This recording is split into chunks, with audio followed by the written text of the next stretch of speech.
Fala pessoal, tudo bem? Vamos começar aqui uma aula sobre MRUV, movimento retilíneo uniformemente variado. Então a primeira coisa que a gente tem que ter em mente, esse variado que está aqui, ó, que aparece no nome do MRUV, está relacionado ao fato da gente ter uma variação de velocidade durante o movimento. Quando a gente estuda o MRU, movimento retilíneo uniforme, a gente entende que a velocidade ela é constante, né? Ela permanece constante durante toda a trajetória do corpo. E por isso, o corpo não apresenta aceleração, a aceleração fica sendo igual a zero. Quando a gente vem para o movimento retilíneo uniformemente variado, a gente vai ver exatamente o contrário. No movimento variado, eu vou ter uma taxa de variação da velocidade. Ou seja, a minha velocidade aqui, ela é diferente de um valor constante. Ela vai variar. E por isso eu vou ter um valor de velocidade inicial. Esse V com bolinha aqui quer dizer que é a minha velocidade inicial. E vou ter um valor diferente para a minha velocidade final. O V sem nada é a minha velocidade final. Então, em movimentos onde eu tenho a velocidade variando, eu posso ter um aumento de velocidade durante o percurso ou eu posso ter uma diminuição da velocidade. Mas fato é que a velocidade ela vai variar.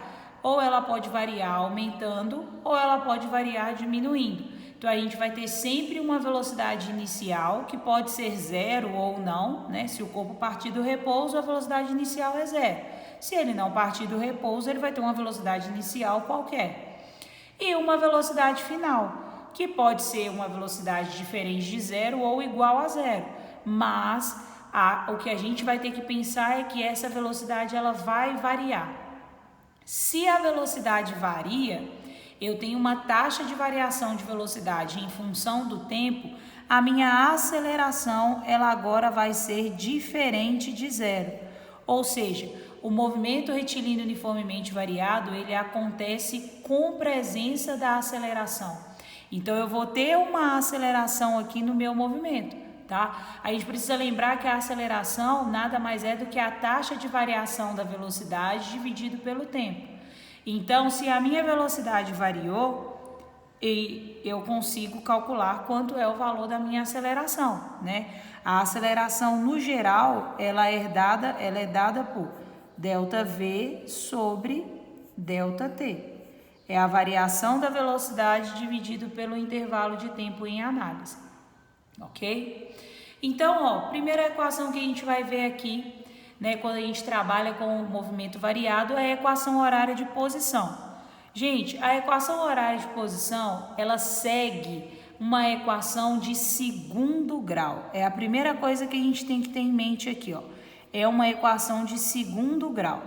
Se é uma equação de segundo grau, com certeza na hora que a gente for falar sobre o gráfico de posição, esse gráfico vai ter que ser uma parábola.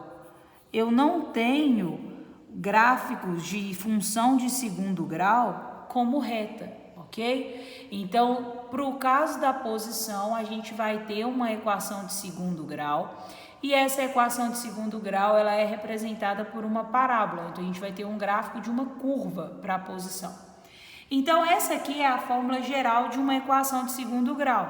A mais B vezes o tempo mais C vezes o tempo ao quadrado sobre ninguém, né? Só o tempo ao quadrado. Então, seguindo essa linha de raciocínio, a gente tem a equação horária do nosso movimento. Então, ó, o meu termo independente A vai ser representado por S0. Quem é S0?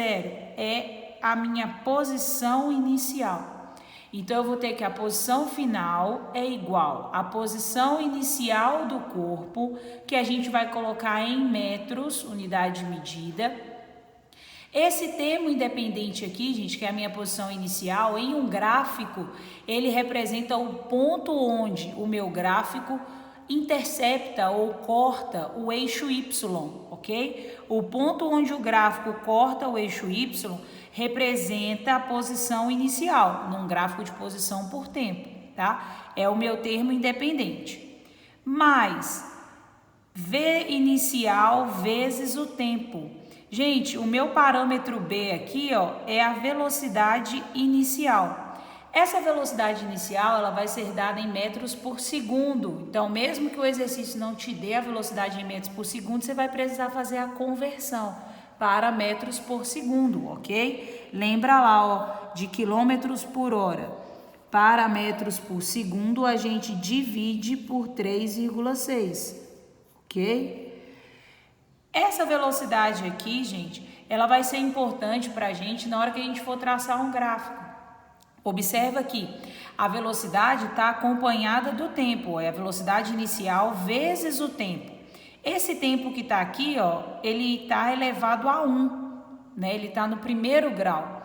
Então, quando a gente for fazer o gráfico de velocidade, a gente vai ver que o gráfico de velocidade vai ser igual ao gráfico de uma função de primeiro grau. Ou seja, o gráfico de velocidade vai ser uma reta, que pode ser crescente ou decrescente. Vai depender se o valor da velocidade está aumentando ou se o valor da velocidade está diminuindo, tá bom? Então, o meu parâmetro que acompanha aqui o tempo, quando ele está no primeiro grau, é a velocidade inicial. Mais AT ao quadrado sobre 2. Gente, esse A aqui, ó, é a aceleração, ok? Unidade de medida da aceleração, metros por segundo ao quadrado.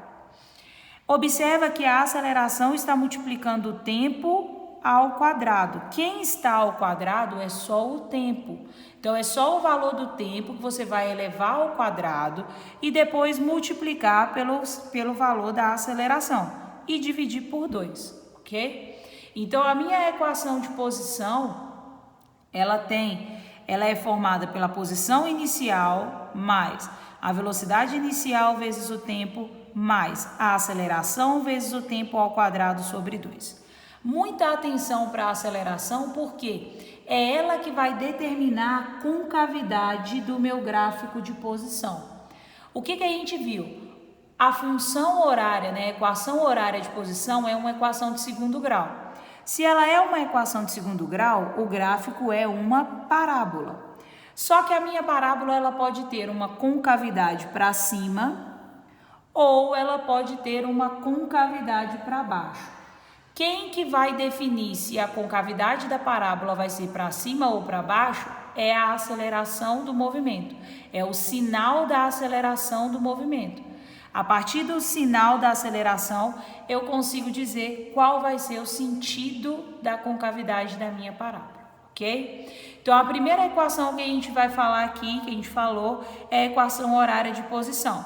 Posição final, que é esse S aqui, é igual à posição inicial, que é dada em metros, mais a velocidade inicial do corpo em metros por segundo vezes o tempo, mais a aceleração em metros por segundo ao quadrado, vezes o tempo do movimento que está elevado ao quadrado dividido por 2. Essa é a minha equação horária de posição. Ah, mas eu só tenho uma equação para o movimento variado? Não, a gente tem a equação horária de posição e a gente tem também as equações do movimento, as equações que a gente pode utilizar quando eu tenho um movimento variado. E a gente vai falar um pouquinho de cada uma e ver qual é o melhor momento para utilizar cada uma delas. Então, a primeira equação que está aqui, ó, é a equação de velocidade. Velocidade final é igual à velocidade inicial do corpo mais a aceleração vezes o tempo. Então, V é igual a V inicial mais AT. Essa é a minha equação de velocidade.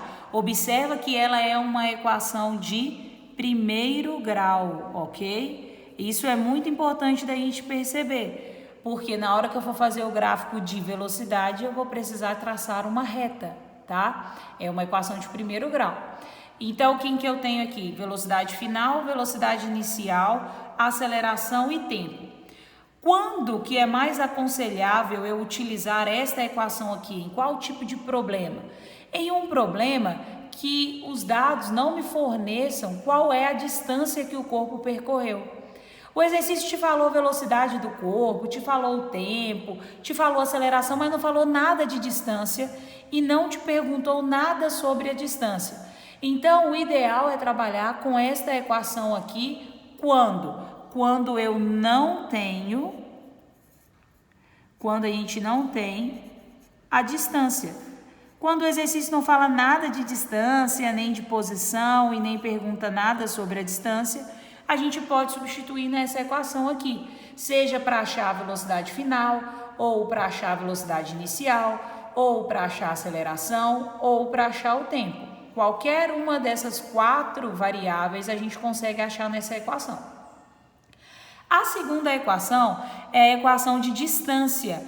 Ela é muito similar à equação de posição, tá? Então, ó, D, que é a distância, é igual a velocidade inicial vezes o tempo, mais a aceleração vezes o tempo ao quadrado sobre 2. Quando que eu uso essa equação aqui? Quando é mais aceitável que eu utilize essa equação? Quando o exercício não te dá, ele não fala para você a velocidade final. Quando você não tem velocidade final. Observa nessa equação aqui. Na equação não aparece velocidade final. Aparece distância, velocidade inicial, tempo e aceleração. Mas a velocidade final não aparece. Quer dizer que essa equação não depende de você ter ou não a velocidade final. Então, é uma boa equação para se utilizar em problemas que não te informem qual é o valor da velocidade final do corpo, tá? E essa terceira equação é a equação de Torricelli. É a equação que a gente tem a velocidade final ao quadrado igual a velocidade inicial elevada ao quadrado mais 2 vezes a aceleração vezes a distância, ok? Quando que a gente utiliza a equação de Torricelli? Quando o exercício não te fala, quando você não tem o tempo do movimento. Observa que é uma equação onde o tempo não aparece.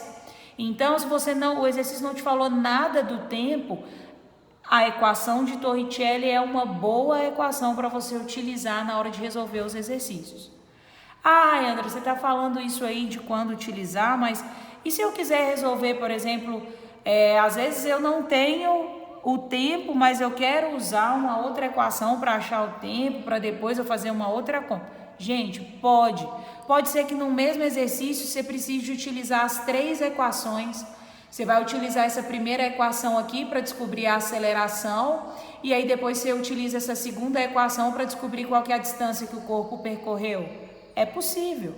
Ou então você utiliza essa equação aqui de distância para descobrir o tempo do movimento e depois você vai lá e acha qual foi a velocidade final do corpo nessa primeira equação. Ou então, você pega a equação de Torricelli, descobre qual é a velocidade inicial do corpo e depois você substitui aqui para poder achar qual foi o tempo do movimento. Então, pessoal, no exercício, você pode utilizar todas as 3 equações. Pode ser que o exercício saia com uma equação só, pode ser que saia com 2, pode ser que saia com 3. Como que eu vou saber? Interpretação. Uma dica. A primeira coisa que você tem que fazer quando você está lendo um exercício é retirar os dados do exercício. Você vai fazer a leitura, vamos supor que o exercício te falou que o corpo partiu do repouso. Aí você vai anotar lá na sua folha, a velocidade inicial é 0. Aí o exercício fala com você que o corpo percorreu 50 metros. Então você já tem a distância. A minha distância aqui foi de 50 metros. Aí o exercício te fala que ele percorreu essa distância de 50 metros em 20 segundos. Então, você já tem o tempo que é de 20 segundos. Aí o exercício vai lá e te fala que esse corpo, ele está passando por um processo, ele está tendo um movimento que é acelerado e que ele tem uma... E aí ele te pergunta, primeiro, né, vamos lá. Ele te deu o tempo, te deu a distância, te deu a velocidade inicial. Aí, ele quer saber qual foi a velocidade final do corpo. Vamos ver. Então, o que a gente tem que pensar? Olha, ele quer saber qual que é a velocidade final. Na equação de Torricelli eu tenho velocidade final e na equação de velocidade eu também tenho velocidade final. Posso usar qualquer uma das duas. Só que aí eu vou conferir os outros dados que eu tenho. Olha, para eu usar a equação de Torricelli, para eu achar a velocidade final, o que eu preciso de ter? Eu preciso da velocidade inicial, o exercício me deu. Eu preciso da aceleração, o exercício não me deu. Eu preciso da distância, o exercício me deu. Então, ó, nessa equação de Torricelli aqui, eu tenho duas incógnitas. Eu não tenho aceleração e nem tenho velocidade final, então eu não posso usar ela agora. Talvez eu vou utilizar ela depois, mas no primeiro momento não. O que eu vou ter que descobrir antes de eu descobrir a velocidade? A aceleração. Por quê? Porque a aceleração está em todas as equações, ó. Tem aceleração aqui, tem aceleração aqui e tem aceleração aqui. Então, para eu descobrir qualquer outra variável, eu preciso de ter a aceleração. Para eu descobrir a aceleração, olha, qual é a primeira equação que eu vou utilizar? Vou utilizar a de distância.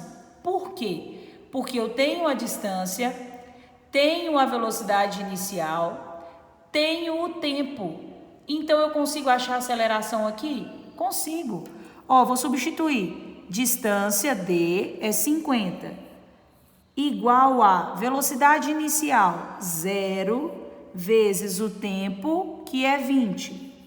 Mais a aceleração, que eu não tenho, vezes o tempo ao quadrado, então, vezes 20 ao quadrado, sobre 2. 0 vezes 20 vai dar 0. Então, ficou 50 igual a 20 elevado ao quadrado é 20 vezes 20, que dá 400. 400 dividido por 2 dá 200. 200A. Então, a minha aceleração aqui vai ser igual a 50 dividido por 200, né? Se o 200 está multiplicando nesse membro, no outro membro ele vai dividir. Simplifiquei, a minha aceleração aqui vai ser igual a 5 dividido por 20, ou 1/4, que é igual a 0,75 metros por segundo ao quadrado. Agora que eu achei a aceleração, eu consigo chegar na velocidade. Então, olha só, eu tinha condições de chegar na velocidade de maneira direta? Não. Eu precisei utilizar a equação de distância para eu descobrir a minha aceleração, para agora eu escolher em qual equação eu vou achar a velocidade final. Vai ser nesta, V final igual a V inicial mais AT, ou na de Torricelli. V final ao quadrado igual a V inicial ao quadrado mais 2 vezes a aceleração vezes a distância. Ah, André, eu tenho tudo das duas. Qual que eu vou utilizar? A que você achar mais fácil. Ó, se a gente for parar para pensar, fazer potência, né, tirar a raiz dá mais trabalho do que uma equação simples, ó. Então, eu vou substituir aqui, ó, na primeira equação. Meu V final vai ser igual ao meu V inicial, que é 0, mais a aceleração que eu acabei de descobrir, 0,75, vezes o tempo, que é 20. Então, meu V aqui vai ser igual a 0, 2 vezes 5, 10, vai 1, 2 vezes 7, 14, com mais um, 15, vai 1, 2 vezes 0, 0, desce 1. 2 números depois da vírgula, 15,00 metros por segundo. Então, eu cheguei na minha velocidade. Tinha jeito de eu descobrir ela direto? Não tinha, porque eu precisava de achar a aceleração primeiro. Ah, toda vez eu vou ter que usar uma equação antes para depois chegar na que eu quero? Não. Nesse caso foi assim. Então, a primeira coisa que vocês precisam fazer é interpretar o problema, retirar os dados que você tem, que o problema te deu, anotar o que o problema está querendo que você calcule, ó, eu coloquei o V com a interrogação aqui, e aí depois você vai nas equações e vê qual equação vai conseguir responder a sua pergunta primeiro, ok? Ah, eu consigo calcular minha velocidade direta, eu tenho todos os dados para substituir na equação de Torricelli. Ótimo, calcula direto. Ah, eu não tenho todos os dados, eu preciso de calcular alguém antes. Então, calcula esse alguém antes, igual a gente fez aqui com a aceleração, para depois substituir na equação final. Tranquilo? E aí, pessoal, a gente também tem a equação de velocidade média, tá? Como que a gente calcula a velocidade média do movimento variado? a gente vai fazer a média das velocidades. Então, eu vou pegar a velocidade inicial, vou somar com a velocidade final e vou dividir por 2. No meu exemplo aqui, olha, se eu quisesse calcular a velocidade média, como que eu faria? Eu ia pegar a velocidade inicial, que é 0, no meu exemplo, mais a velocidade final que eu achei, que foi 15, e dividir por 2. Minha velocidade média aqui seria 7,5 metros por segundo, ok? Então, ó, para calcular a velocidade média no movimento variado, é só somar a velocidade inicial com a velocidade final e dividir por 2. É uma média aritmética simples, ok? Pessoal, para o primeiro momento era isso. Então, o movimento variado a gente vai ter, todas essas equações para poder trabalhar. A gente consegue trabalhar com qualquer uma dessas equações, seja a equação de velocidade, seja a equação de distância, ou seja a equação de Torricelli. E também tem a equação de velocidade média. Então, depende do que o exercício estiver pedindo, depende do que o exercício quer, para a gente saber qual equação se adequa melhor. O que a gente tem que prestar atenção? Unidade de medida. A aceleração obrigatoriamente vai estar em metros por segundo ao quadrado. A posição ou a distância vai ter que estar em metros. A velocidade vai ter que estar em metros por segundo. E o tempo tem que estar em segundos, tá? Seja na equação horária de posição final igual a posição inicial, mais velocidade inicial vezes o tempo, mais aceleração, tempo ao quadrado sobre 2, seja em qualquer uma das outras equações que a gente viu. O que importa é que precisa ficar gravado é que no movimento retilíneo uniformemente variado, a minha velocidade não é constante, por isso que eu tenho velocidade inicial e final, e a minha aceleração vai ser diferente de 0, porque eu vou ter uma taxa de variação da velocidade, ok? Espero que vocês tenham curtido, pessoal. Até a próxima aula. Valeu!